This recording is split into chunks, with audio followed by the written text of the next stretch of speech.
Howdy, folks. It is Diecast Buffet here again, and holy cow, Atlanta was insane. A three-wide photo finish. Daniel Suarez gets his second career Cup win. Wow, is Atlanta Super Speedway. It's amazing. It's just simply freaking amazing, guys. I know this is going to be a fantastic race to win diecast. I can almost guarantee you it's going to get made because they've already made the standard freeway diecast in the past. That was a sponsor on his car. The race to win should have some tape and stuff on the hood. A lot of damage, probably some scrapes from the three wide. It's going to be fun. Make sure to pre-order that at Circle B Diecast. Use promo code Diecast Buffet, and you can save on shipping, guys. Any orders $30 or more. I know a lot of Suarez fans. They're going to be happy about this one. This is awesome. I mean, it's really cool when you see some of these upset wins in the sport with really popular drivers. And Daniel Suarez, let me tell you, has a buttload of fans. It's really cool to see that. So, huge congratulations to Trackhouse getting yet another win, and Suarez getting another win. And I feel like could be his AJ Allmendinger arc, if you will, because there's a lot of drivers that enter the sport and they're known as only road course type of drivers. AJ Allmendinger for the longest was only known as a road course racer that AJ Allmendinger was. Daniel Suarez got his first Oval Cup Series win. I'm just saying, if the one car can win at like Nashville and it can win at Talladega or whatnot, Phoenix, don't be surprised the 99 might surprise us and win a couple more races this year. You don't know. But it's freaking awesome. We got a lot to talk about, so stay tuned and let's digest, so to speak, what happened at Atlanta Motor Speedway. So, my first thing, we're gonna get the bad news out of the way. The truck race was better than last year, better than the 2022 edition, but it was still poo. It was still bad. The first 20 laps of the race were pretty good. They were side by side. But the trucks really have a rules package problem. It's broken. They can't run side by side.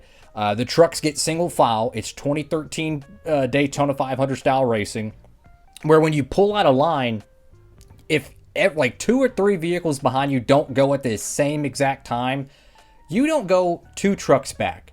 You don't go 5 trucks back. You go all the way to the end of the line. So if you're in a 10 truck line, you're going to the 10th place. Guaranteed. So no one wants to pull out a line, and that's why no one really challenged Kyle Busch. They wait to the last lap, which it's a 1.5 mile track. So waiting to the last lap it's like waiting until midway through 3 and 4 at Daytona. It takes time at Atlanta to get that momentum, to get the push, to set up your jump shot, so to speak. At Daytona, you can make a pass entering 3 and 4, but it's easier to get momentum at a larger track like that. Atlanta, you really got to start making your way to lap 2, lap 3 to go. And the truck race, I'll touch on the what I think they should do with the rules package after I talk about the Xfinity race. The Xfinity race was worse. Oh my goodness, the worst. And I mean the worst Xfinity race I have seen in a long time. Usually the Xfinity cars, even when they go to short tracks, they race really freaking good. Road courses, really freaking good. Boy, they were bad. Nothing happened. I mean, nothing happened. One car, it was Jesse Love. He was out front, which I like him. I like watching in the ARCA series. Very talented cat. He's just dominating. No one's trying to race. They're single file, freight train racing. And they get to the end of the race and everyone's having fuel mileage issues. And then that was the spicy moment of the race. And then out of nowhere, Austin Hill wins yet another plate race. And he's already starting to put up some Dale Jr. or Dale Sr. Xfinity Series numbers. I mean, the guy's winning every plate race almost. So you can't say he is not one of the best plate racers in stock car racing right now. Anyways, what I really think that's going on with Atlanta, and I'm not saying this because I want to be right or anything. Not at all.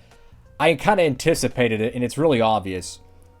The track is aging, which basically means that the cars are going to be harder and harder to keep in a pack. That's how Atlanta is. It's going to wear out. It's going to get loose. You're going to be sliding everywhere. You can't maintain a pack. So If they don't make massive rule changes and add an extreme amount of downforce, I'm talking like super tall spoilers. You can make them clear. They can put a rear view camera into the Xfinity and truck vehicles. It's easy to do. It really is. They could do that. So you could have the tall spoilers. You can make them clear or make them not. They got to put either more weight into the vehicles to help keep the rear tires planted to the tarmac.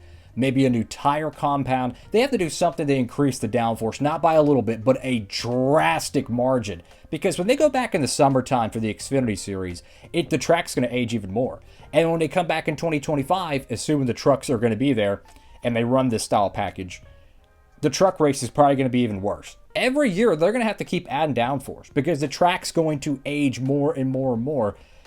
And I don't think they're going to be willing to do that. So the Cup race, this is one of the beautiful things about the Gen 7 car, and I think no other stock car in NASCAR history has done this. The Gen 7 car can race side by side at any racetrack, like an oval track, perfectly. We saw this at Nashville with Chastain. I think it was William Byron. And they were running side by side for, I kid you not, like 2.5 laps in a row. Gen 7, whether it's since both sides of the car are symmetrical, one side's not flat and one side's not curved, the suspension, whatever the biff it is, it can run side by side perfectly. And that is exactly what you need at next gen Atlanta, if you will. So if they don't make drastic changes to the Xfinity Series and the Truck Series, it's quickly going to become one of the most boring races on the circuit. So you got to put more downforce in the vehicle. I don't think altering the tapered spacer, taking away a couple of horsepower, I don't think that's going to do anything. I think you got to make these cars, they need to have a rules package. And I can't believe I'm saying this. Very similar to the 2020 Cup Series package where you could flat foot at a Michigan and not even lift. Flat foot at Fontana, not even lift. Like, you need to have a ridiculous amount of downforce. That'll take handling out. And that'll allow pack racing, which means more passing, more lead changes. You know, you're going to get some crashes, which I'm not going to BS you. I find that interesting. But it would make better racing. And if they don't make rules package change, it's going to get worse. So that's just my 2 cents on the Xfinity and truck race. The Cup race, oh boy, it was amazing. Oh my gosh. So they had a record set for lead changes. The race originally set a record in 2022 when it was a 500-mile race, which is like 100 extra laps. It was a demolition derby. They had a lot of tire problems. I think it was like 42 or 44 lead changes. They blew that record, and now the race is a 400-mile race as of last year and this year as well. They broke that record. Unbelievable pack racing. Like, you would see like Cindric or Blaney, and they would get well out front, and you're like, oh boy, here comes the freight train. Nope. Give it 2 to 3 laps. They kind of get, engulfed back into the pack. 2 and 3 wide racing, even 4 wide racing. One of the greatest passes I've ever seen in NASCAR history was Austin Cindric entering turn 1, went 4 wide at Atlanta Superspeedway and made that move. And then Briscoe and Hamlin were doing it. And then they crash. I'm like, oh my gosh. And Chase Elliott and Kyle Larson, holy cow, they got some bad luck. I mean, Elliott was in like every other caution, but he didn't get KO'd. He just got spun out or minimal damage. Larson got tangled up in another cat's mess. I'm telling you, this guy's gonna have. It's gonna take a lot of work to get Larson a plate win, because anything and everything appears to happen to the 5 car at these plate races. But was this the best Atlanta race? I don't know, and here's why. We kind of forget that last year the summer race was rain shortened, so we didn't get an incredible finish, but the racing was insane. It was insane. The Cup cars, they can still run pack racing. But I will kind of give a buyer beware. They do need to increase the downforce for the Atlanta Cup races, because the cars are going to handle worse every single time they go there. So if they don't counter-react that ahead of time, you're going to see less and less pack racing and more single file. And that's not going to get tickets. Let me tell you, there was a buttload of people there in Atlanta from what I've seen. That was really cool to see. Definitely a throwback. But a lot of people don't like Atlanta Superspeedway racing. I personally love it. I love plate racing. I wish they would have turned Texas into the Superspeedway and not Atlanta, because I like the OG Atlanta. It is what it is. I love plate racing. That's my favorite discipline of racing out of all motorsports, so I am 100% for it. I'll end the video on this. I really do hope they turn Texas Motor Speedway into a super speedway. I know people are going to go bananas with that. That's fine. We're all entitled to our own opinion. I respect your opinion, whether it's disagreeing or agreeing with me. But man, there's something about these Gen 7 cars at plate racing. And I feel like many years from now, they're not going to have this style of racing. And if they try to, it's not going to be as good. Because the Gen 7 car is magical at running side by side. It just can. And if they make massive changes with the OEMs, you know, possibly new manufacturer, new body styles, Gen 8, whenever that possibly comes around, hybrid, electric, whatever it is, there's going to be changes in the future. I can't guarantee you they're going to be able to run Atlanta the same way they are now 5 to 10 years from now. So what I'm trying to get at is enjoy the racing you're watching now. It was fantastic. 3 wide photo finish. Blaney, Busch, and freaking Suarez fighting it out. Upset win. He's in the playoffs. I love super speedway racing. Actually, I'll end the video really on this.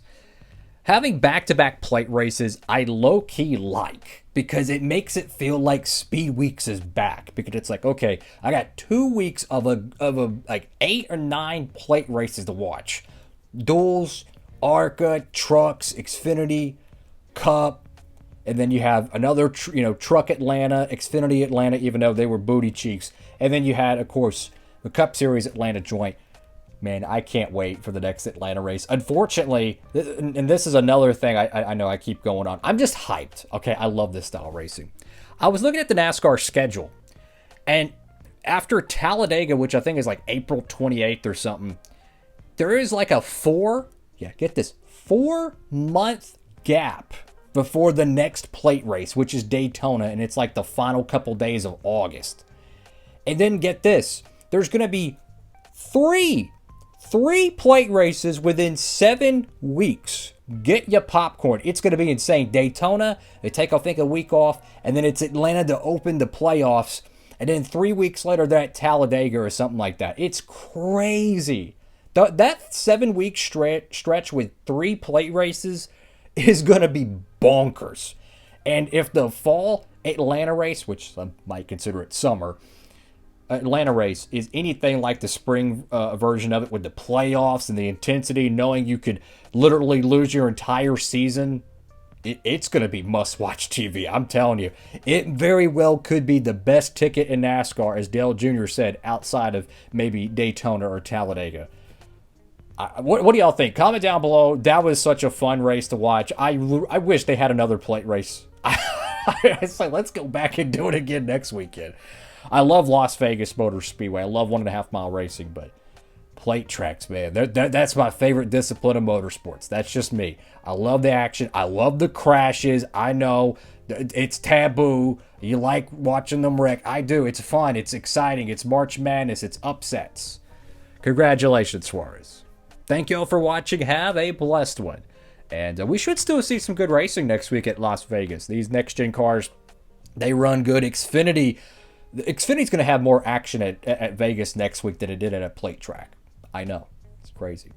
Have a blessed one, everybody. Diecast Buffet. Signing off.